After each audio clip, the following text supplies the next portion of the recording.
Hello, welcome to legal awareness web series.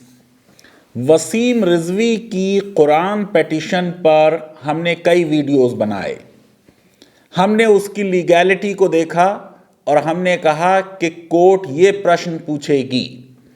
हमने किस context में वो 26 आयत आई थी उनके बारे में बात की, उनका क्या मीनिंग है, कैसे उसे आउट ऑफ कॉन्टेक्स्ट प्रेजेंट किया, उस पर बात की। जस्टिस रोहिंटन नारीमान बहुत सख्त पड़ गए, 50,000 का जुर्माना लगाया वसीम रिजवी पर और पेटिशन डिसमिस हुई। फिर वसीम रिजवी ने कहा कि मैं इंटरनेशनल कोर्ट ऑफ जस्टिस जाऊंगा इस फैसले के विरुद्ध। मैंने फिर एक वीडियो बनाया और कहा आपको कानून नहीं आता, इंटरनेशनल कोर्ट ऑफ जस्टिस इस केस को नहीं सुन सकती, और वसीम रिजवी जा नहीं पाए। अब वसीम रिजवी ने प्रॉफिट ऑफ इस्लाम पर एक किताब लिखी है, मोहम्मद अल्लाह के आखिरी पैगंबर मोहम्मद पर आधारित। अब तो टाइटल में 2 बार मोहम्मद आ रहा है। अरे भाई, थोड़ा बहुत लिखना पढ़ना सीखें तो उससे बात आगे बढ़ेगी। किताब में अपने बारे में भी एक चैप्टर लिखा है, सऊदी अरब में काम करते थे और अंडे खाते थे और क्या करते थे। ऑथर के बारे में किताब के बैक में 5-6 लाइनें छपती हैं। कोई पब्लिशर नहीं मिला किताब का, ऑक्सफोर्ड ने, कैम्ब्रिज ने, सेज ने नहीं छापी, खुद ही छाप दी है किताब। अमेज़न और फ्लिपकार्ट ने ऑनलाइन पे नहीं लिया, इसलिए एक नंबर दिया हुआ है कि आप उस नंबर पे कॉल करें तो वो आपको भेज देंगे। 500 रुपये किताब की कीमत है और कह रहे हैं कुछ लोगों को हम फ्री में भी भेज देंगे, कोई हमें इससे फायदा नहीं उठाना, पैसे नहीं कमाना, और जितने पैसे बचेंगे वो राम मंदिर में लगाए जाएंगे। राम एक मर्यादा पुरुषोत्तम है। राम के मंदिर में वो पैसा लगाना जो किसी दूसरे धर्म को गालियां देने से कमाया गया हो, वो राम का अपमान होगा। मैं समझता हूं कि अयोध्या में जो राम मंदिर का ट्रस्ट है उसको वसीम रिजवी से इस किताब के जरिए आए एक भी पैसे को एक्सेप्ट नहीं करना चाहिए।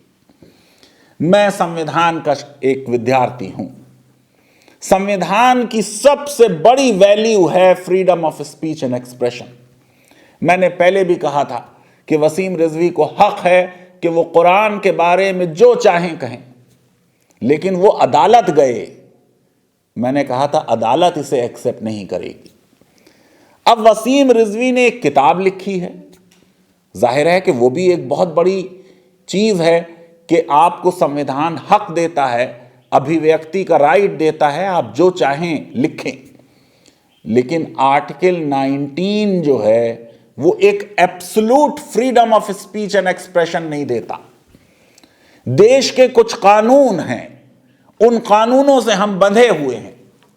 यकीनन मैं बार बार कह चुका हूं कि एक कॉन्स्टिट्यूशनल लॉ के स्टूडेंट की हैसियत से मैं अनकंफर्टेबल हूं ब्लास्फेमी के लॉ से। मैं समझता हूं कि मॉडर्न जमाने में धर्मों को ब्लास्फेमी लॉ का प्रोटेक्शन नहीं मिलना चाहिए, लेकिन मॉडर्न जमाने में हेट स्पीच का प्रोटेक्शन मिलना चाहिए।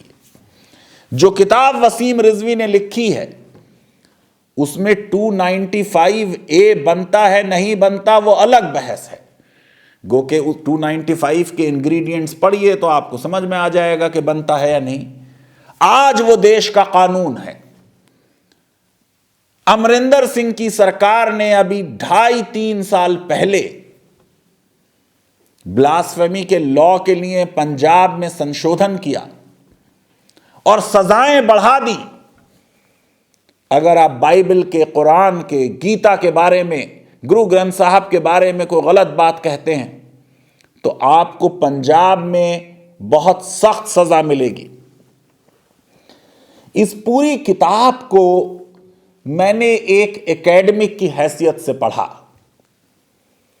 बहुत तकलीफ में पढ़ा।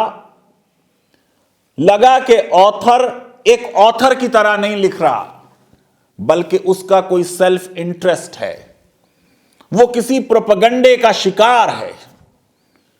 शायद उसने ये किताब खुद लिखी है या नहीं लिखी, इस पर भी प्रश्न चिन्ह है। और प्रश्न चिन्ह इसलिए हैं क्योंकि किताब की पहली लाइन में वसीम रिजवी कह रहे हैं कि यह किताब दूसरी अन्य पुस्तकों, लेखों, वेबसाइट से लिए गए संदर्भों की प्रतिबंधित नहीं है और यह मानवता के लिए उन्होंने बड़ा काम किया है। आप हिंदी में नहीं समझे, मैं उर्दू में और इंग्लिश में समझा दूं। पहली लाइन में ऑथर कन्फेशन कर रहा है कि यह किताब मेरी ओरिजिनल किताब नहीं है, मैंने कुछ यहां से लिया, कुछ वहां से लिया, कुछ इधर से कोट कर दिया, कुछ उधर से कोट कर दिया। यह कन्फेशनल स्टेटमेंट आ गया वसीम रिजवी का पहली ही लाइन में कि इस किताब में ओरिजिनलिटी नहीं है। यह किताब कोई एकेडमिक हैसियत नहीं पा सकती क्योंकि यह पूरी किताब एक रेफरेंस बुक नहीं है। आप रेफरेंसेस की लिस्ट देखेंगे तो वो घटिया किस्म के ऑथर्स को कोट कर कर और पॉपुलर वेबसाइट्स को कोट कर कर एक किताब बनाई गई है। मैं इस किताब के बारे में जो बात कह रहा हूं वो इसलिए क्योंकि मैंने कॉपीराइट लॉ में पीएचडी की है। कॉपीराइट एक अलग मुद्दा है, इसका कॉपीराइट वसीम रिजवी को ही होगा। प्लेजरिज्म एक अलग मुद्दा है, इधर उधर से चीजों को चुराना एक अलग मुद्दा है, उस पर भी काम होगा और शायद कोई केस भी हो जाए वसीम रिजवी पर।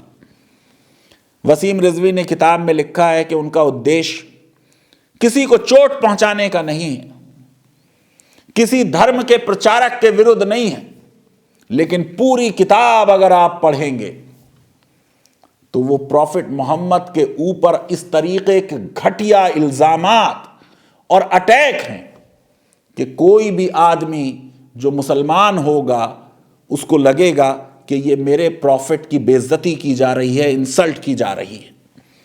वसीम रिजवी कह रहे हैं कि आके बातचीत कर लें, अगर बातचीत में मामला ना हो तो न्यायालय जाए।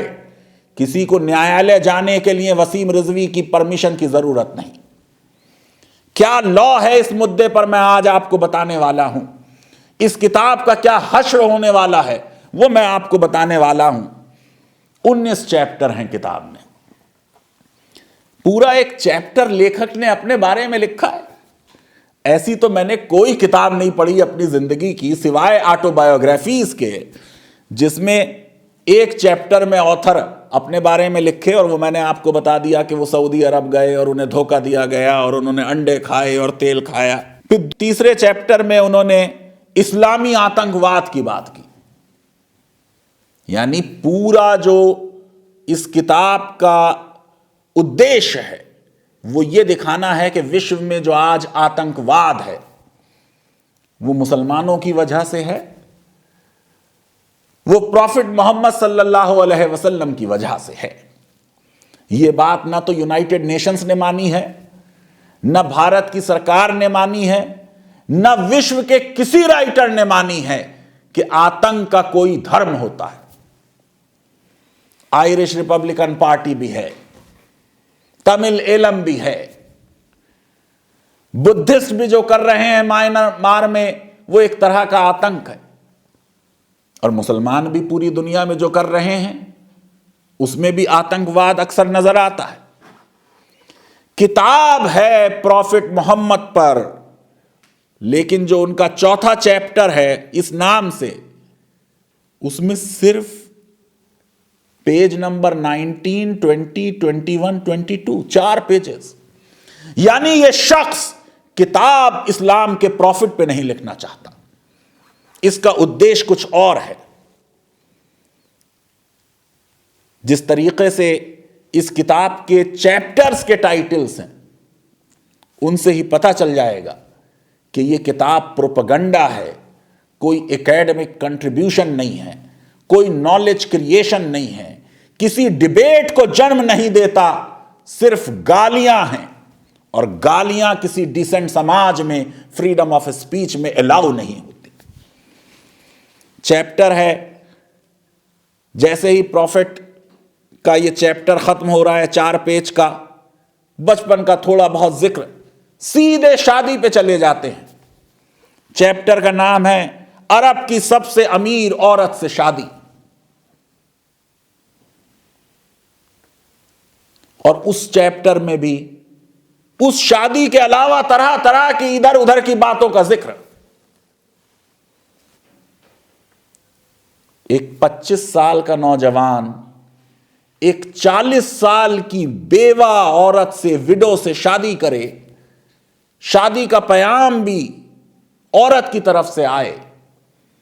वो पैगाम भी जब आए, जब उस औरत ने देख लिया कि ये किस तरीके का बिजनेस करते हैं, कैसा इनका गुलामों की तरफ व्यवहार है, इनकी इंटीग्रिटी और ईमानदारी क्या है। इस चैप्टर में इस्लाम के प्रॉफिट के बारे में जो कुछ बातें कही गई वो तो बहुत ही नीचे दर्जे की हैं। एक औरत का अपमान किया गया, एक औरत के ऊपर इस तरीके की ओछी बातें कही गई जो मैं समझता हूं कि हमारे सिविलाइज समाज में आज कहना परमिसिबल नहीं है, और वो एक गंदी जहनियत का सबूत है। फिर अगला चैप्टर, अब प्रॉफिट मोहम्मद की लाइफ पे किताब है तो उस पे रहें। अगला चैप्टर कुरान की आलोचना। कुरान की आलोचना में वही सब बातें जो अपनी पेटिशंस में कह चुके हैं, वही सब गलत ट्रांसलेशंस जो बोल चुके हैं, उन सबको बोला गया। उसके बाद अगला चैप्टर, बीबी आयशा के बारे में इतिहासकारों का क्या कहना। कहीं पर उनको 6 साल की उम्र में शादी का बता दिया, कहीं में 9 साल की उम्र का शादी का बता दिया। असलियत में वसीम रिजवी को पता होना चाहिए कि बीबी आयशा की वास्तव में एज 18 साल थी जब प्रॉफिट ने उनसे निकाह किया। कहीं पर यह कह दिया कि प्रॉफिट मोहम्मद मानसिक रूप से बीमार थे, माज़अल्लाह। आप बहुत बड़े साइकेट्रिस्ट हैं, किस मेडिकल कॉलेज में जाकर वसीम रिजवी ने एमडी साइकेट्री की है उसकी डिग्री का सबूत चाहिए। आप बहुत बड़े साइकोलॉजिस्ट हैं, आप हिस्टोरियन हैं, आप क्या हैं जिससे आपने यह अंदाजा लगाया। आप अपने मस्तिष्क के बारे में तो जानते नहीं, और जो बात 6वीं और 7वीं सदी की है उसके बारे में आप बोलते हैं बिना रिसर्च के। प्रॉफिट मोहम्मद को तानाशाह और उनको झूठी काल्पनिक बातों वाला कहा गया।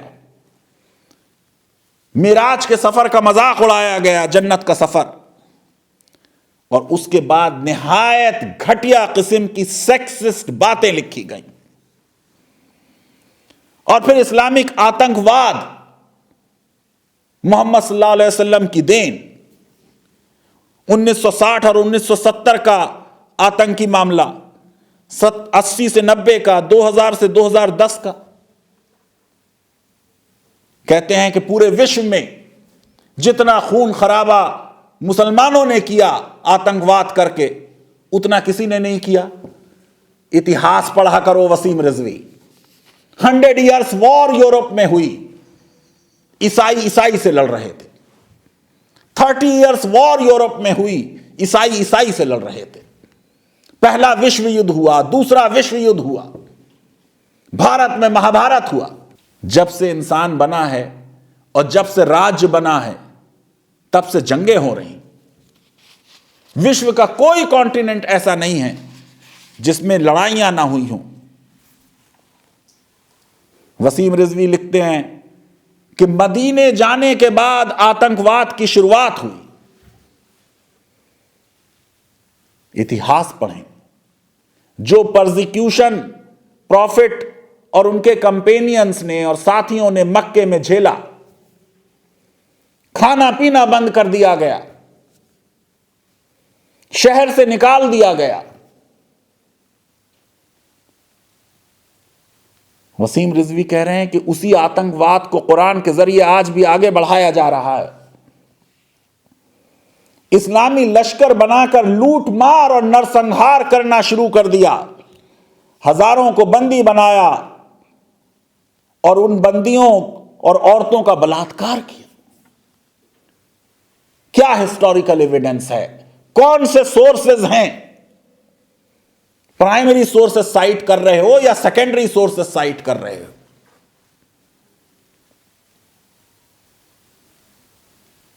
किताब लिख देना आसान नहीं है। किताब लिखने के बाद आपने हक दे दिया हर दूसरे आदमी को कि वो आपके किताब का डिसेक्शन कर देगा। पढ़िए इतिहास। जिनको बंदी बनाया गया, अगर उनकी बेड़ियों की आवाज आ गई तो कह दिया इनको ढीला छोड़ दिया जाए,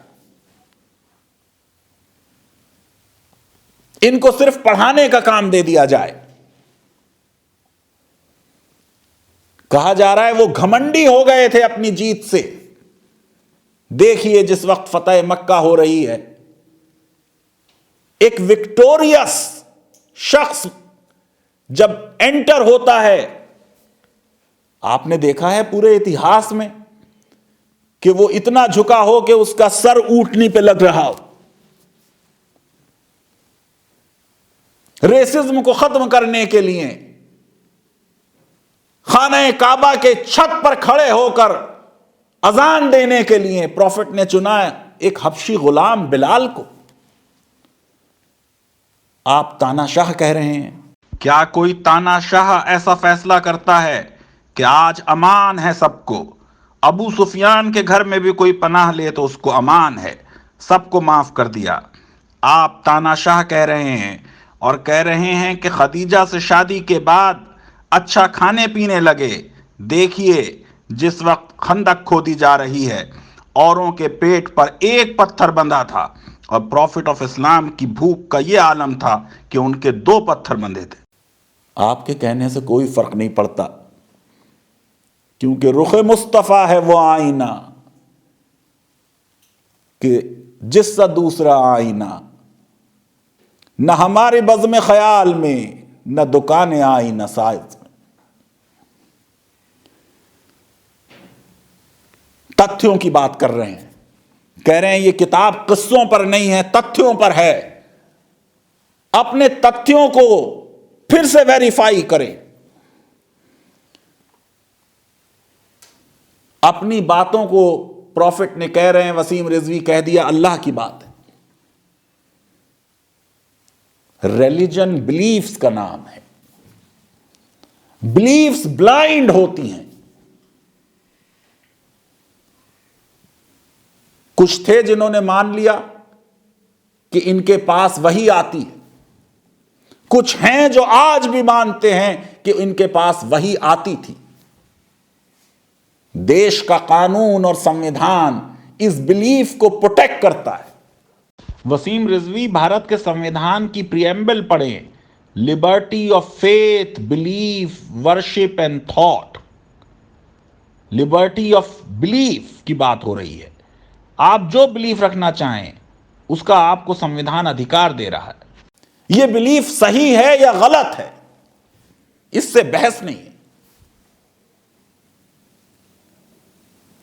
किसी के धर्म की बिलीफ को कोई दूसरा चैलेंज नहीं कर सकता। इतिहास पढ़ें। वसीम रिजवी कह रहे हैं कि उनकी मां ने उनको छोड़ दिया। अरबों में यही सिस्टम था। शहरों में बीमारियां होती थीं, इसलिए बच्चों को गांवों भेज दिया जाता था। आप जिस शख्स को तानाशाह कह रहे हैं, दाई हलीमा जब आती थी अपनी चादर उठाकर बिछा देते थे उनके बैठने के लिए। एहतराम का यह आलम था। वसीम रिजवी कह रहे हैं कि बाप की पहले डेथ हो गई, मां ने छोड़ दिया, प्यार चचा और दादा का मिला इसलिए बिगड़ गए माज़अल्लाह। वसीम रिजवी ने जो अपना इंट्रोडक्शन लिखा है उसमें लिखा है कि 10 साल की उम्र में इनके बाप दुनिया से चले गए। तो क्या वसीम रिजवी बिगड़ गए हैं? शादियों का जिक्र किया। देखिए उन शादियों में कोई डाइवोर्सी है, कोई विडो है, कोई एजेड है। सिस्टम था शादियों का उस जमाने में। भारत के लॉ में तो 1955 तक अनलिमिटेड वाइफ्स रखने का हक था। ये तो हिंदू मैरिज एक्ट ने आके उसको रोका, लिख दिया कि 8 करोड़ हिंदूस का मुसलमानों ने भारत में कत्लेआम किया। कौन सी हिस्टोरिक एविडेंस है वसीम रिजवी के पास? किस बड़े इतिहासकार ने इस बात को लिखा है? तैमूर लंग पे चले गए, बात किताब प्रॉफिट मोहम्मद पे है।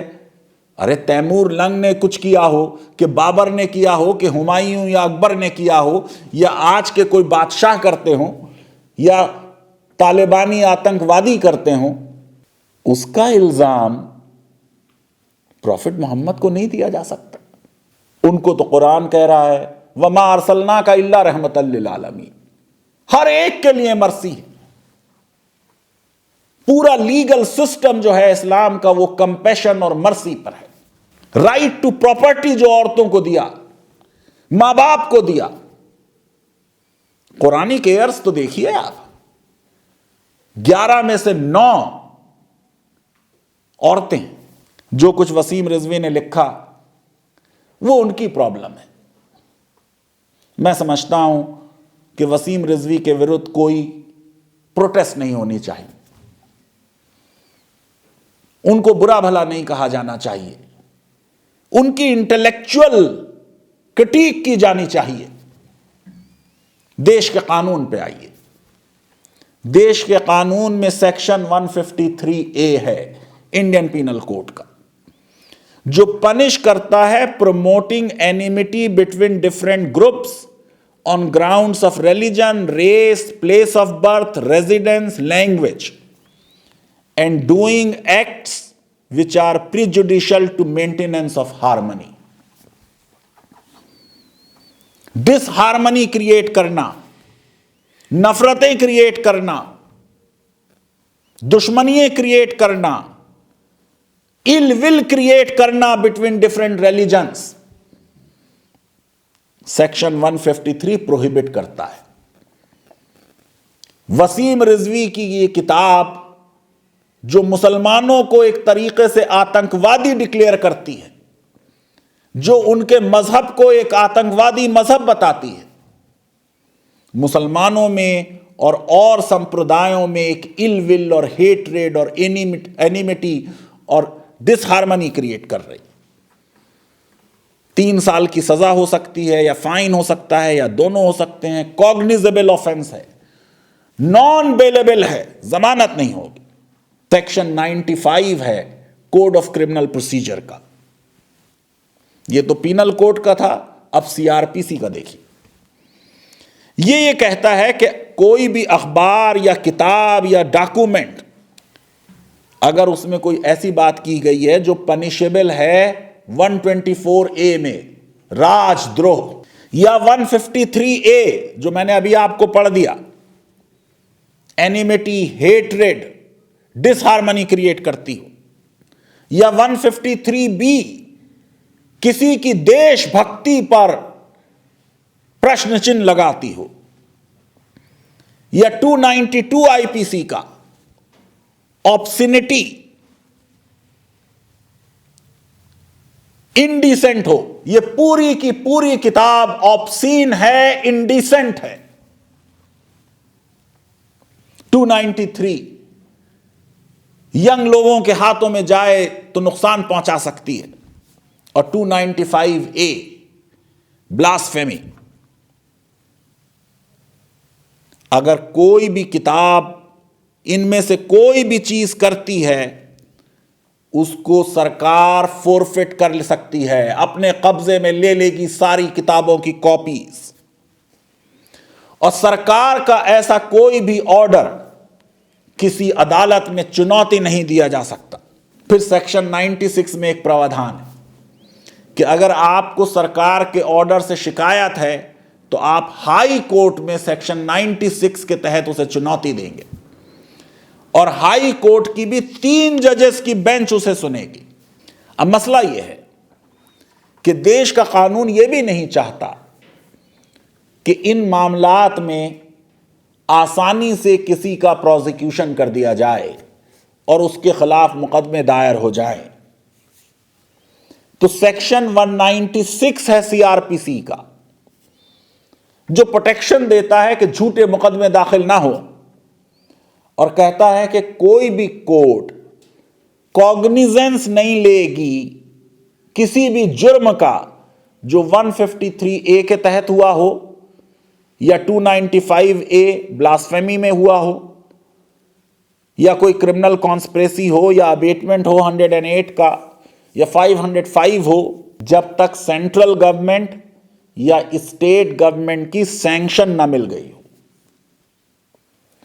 और फिर इसमें 1A 1980 में इंसर्ट किया गया, जिसमें यह कहा गया कि 153A के तहत किसी जुर्म का कॉग्निजेंस नहीं लेगी कोर्ट जब तक सेंट्रल गवर्नमेंट, स्टेट गवर्नमेंट या डिस्ट्रिक्ट मजिस्ट्रेट की सैंक्शन ना मिल जाए। अब अक्सर एफआईआर फाइल होती हैं, वसीम रिजवी के खिलाफ भी बहुत सी एफआईआर फाइल हुई, कोर्ट कॉग्निजेंस नहीं लेगी, लेकिन इन्वेस्टिगेशन कुछ होना चाहिए। प्रिलिमिनरी इन्वेस्टिगेशन पुलिस को करना पड़ेगा। 41 लॉ कमीशन की रिपोर्ट में भी लिखा है कि प्रिलिमिनरी इन्वेस्टिगेशन जरूरी होगा ऐसे मामलात में, क्योंकि उस इन्वेस्टिगेशन के बिना पर सरकार को पता चलेगा कि सैंक्शन दी जाए या ना दी जाए। मैं समझता हूं कि ये 295A आज कानून है, उसके तहत भी आती है किताब, क्योंकि 295A पनिश करता है किसी डेलिब्रेट मैलिशियस एक्ट को जो किसी की धार्मिक भावनाओं को आउटरीच करता हो। भारत के किसी भी नागरिक की धार्मिक भावनाओं को ठेस पहुंचाना, चाहे शब्दों से चाहे साइन से, इंसल्ट करना किसी भी धर्म को या किसी धार्मिक बिलीफ को, देश का कानून उसके लिए भी 3 साल की सजा का प्रावधान करता है और फाइन का। और मैं समझता हूं कि यह मामला यूपा के तहत भी आ सकता है। यूपा में भी अगर आप देखें तो जो पर्सन की डेफिनेशन है उसमें इंक्लूड करता है firm, organisation, company, juristic person, और अनलॉफुल एसोसिएशन भी उसमें आ जाता है मामला। सेक्शन 153A एक बहुत सख्त प्रावधान है। वसीम रिजवी माइकल हार्ट की दी 100 भी पढ़ें, जिसने प्रॉफिट मोहम्मद सल्लल्लाहु अलैहि वसल्लम को पहले स्थान पर रखा, जीसस क्राइस्ट को 3रे पर, बुद्धा को 4थे पर, महावीर को 100वें पर। मुझे लगता है कि जिस तरह कुरान पेटिशन में वसीम रिजवी को मुंह की खानी पड़ी, इस किताब में भी उनको शायद मुंह की खानी पड़ेगी। अदालतें और देश की सरकार देश के कानून के तहत इस बात की इजाजत नहीं दे सकती कि इस तरीके की कोई इंसल्टिंग, ऑब्सीन, इंडिसेंट, वेग और फेक किताब समाज में रहे, जिससे समाज का ताना बाना बिगड़ जाए। जहां तक प्रॉफिट मोहम्मद के बारे में है, जिसको यकीन रखना है वो उनमें यकीन रखे। वसीम रिजवी अगर समझते हैं कि वो उनमें यकीन नहीं रखना चाहते, वो बिल्कुल यकीन ना रखें। अगर वो चाहें तो डिक्लेयर कर दें कि साहब मैं आज से मुसलमान नहीं हूं, कोई उन्हें ज़बरदस्ती मुसलमान नहीं बना सकता। लेकिन मुसलमानों का ये ख्याल है, जहां तक प्रॉफिट मोहम्मद का मामला है, कि तू घटाए से किसी के न घटा है न घटे, जब बढ़ाए तुझे अल्लाह ताला तेरा। लीगल अवेयरनेस वेब सीरीज़ अगर आपको पसंद आती है तो मेरी रिक्वेस्ट है कि हमारे इस वीडियो को वाइडली शेयर करें और हमारे चैनल को सब्सक्राइब करें और बेल आइकन और लाइक ज़रूर क्लिक करें, और वसीम रिजवी के विरुद्ध कोई धरना प्रदर्शन ना करें। धन्यवाद।